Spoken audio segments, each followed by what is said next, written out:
Halo warga sipil dimanapun kalian berada, bagaimana kabar kalian? Semoga kalian dalam keadaan yang baik-baik saja.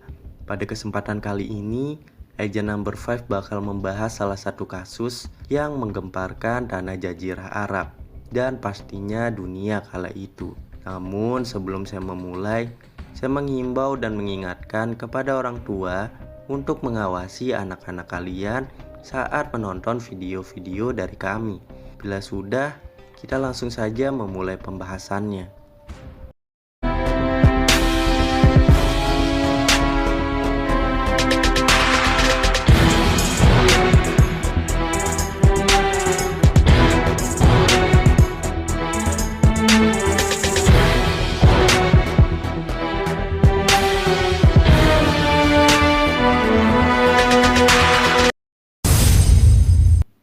Mungkin pada tanggal 25 Maret 1975 menjadi hari tragis bagi Raja Faisal dan masyarakat Saudi Arabia.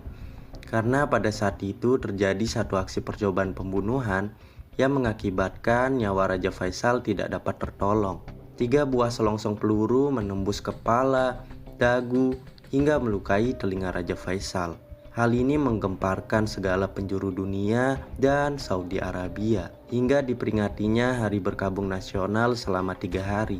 Raja Faisal sendiri adalah raja ketiga dari dinasti bin Saud yang memimpin kerajaan Saudi Arabia. Raja Faisal ditasbihkan menjadi raja pada tahun 1962, menggantikan kakaknya yaitu Raja Abdul Aziz. Raja Faisal dikenal sebagai bapak reformis dan modernisasi Arab Saudi. Kala ia menjabat, banyak kebijakan baru yang tidak pernah sebelumnya dilakukan oleh raja-raja terdahulu. Salah satu contohnya memberikan fasilitas pendidikan untuk para kaum perempuan dan menggalakkan program pembebasan para budak dengan membeli para budak tersebut memakai kas pribadinya. Kemudian hal itu dilanjutkan dengan aturan pelarangan praktek perbudakan di tanah Arab Saudi. Selain itu, Raja Faisal dikenal sebagai pemimpin yang salih dan sangat mementingkan kesejahteraan rakyatnya. Raja Faisal juga dikenal tidak memiliki gaya hidup yang mewah dan terkesan begitu sederhana. Sampai satu ketika ia tak segan-segan menarik 500 mobil mewah milik istana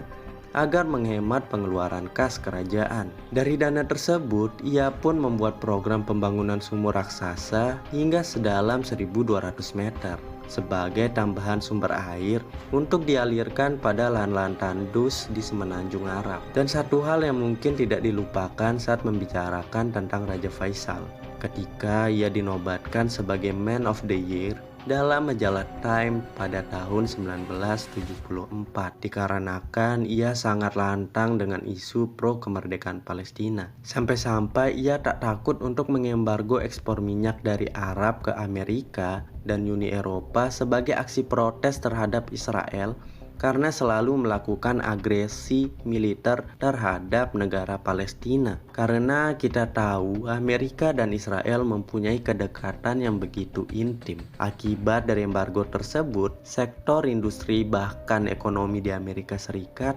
mengalami kelumpuhan. Krisis berkepanjangan pun terjadi dan memaksa Presiden AS Richard Nixon datang langsung ke Arab Saudi untuk mengatasi hal tersebut. Namun sayangnya Nixon pulang dengan tangan hampa. Lantas mengapa Raja Faisal bisa menjadi korban dari aksi keji ini? Dan siapa pelaku yang tega melakukan hal tersebut? Atau apa motif dibalik semua ini? Mari kita kembali pada tanggal 25 Maret 1975 ketika umur Raja Faisal menginjak 69 tahun. Kala itu Raja Faisal sedang melakukan kegiatan untuk menyambut delegasi Kuwait dalam acara kenegaraan resmi di Riyadh. Sang raja direncanakan akan menjamu tetangganya itu di bagian majelis Dewan Kementerian, tempat ia biasa menerima kunjungan dari rakyatnya. Seperti pada pertemuan bilateral biasanya, pada saat itu semua berjalan dengan baik-baik saja.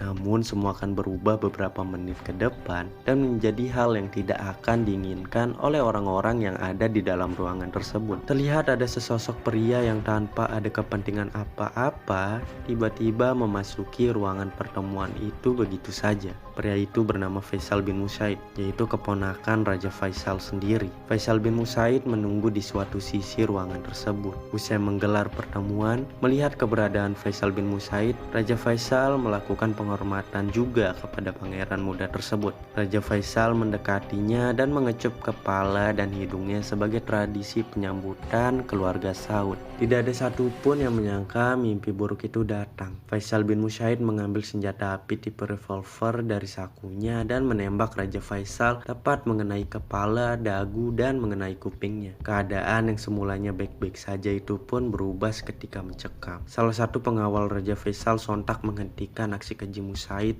dengan mengarahkan senjata itu ke udara, hingga ada pula yang memukul dengan sebilah pedang yang masih terbungkus pengaman. Menteri Perminyakan Syam Yamani yang kala itu ada di sana langsung meneriaki para pengawal agar tidak menembak atau membunuh si pangeran muda tersebut. Aksi keji yang dilakukan Musaid akhirnya dapat dihentikan oleh pengawal dan ia dibawa langsung oleh para militer Arab Saudi. Raja Faisal yang kala itu dalam kondisi kritis langsung saja dibawa ke rumah sakit. Dokter bedah terbaik di sana sudah berusaha sebaik dan semaksimal mungkin untuk menghentikan pendarahan yang terjadi. Namun takdir berkata lain.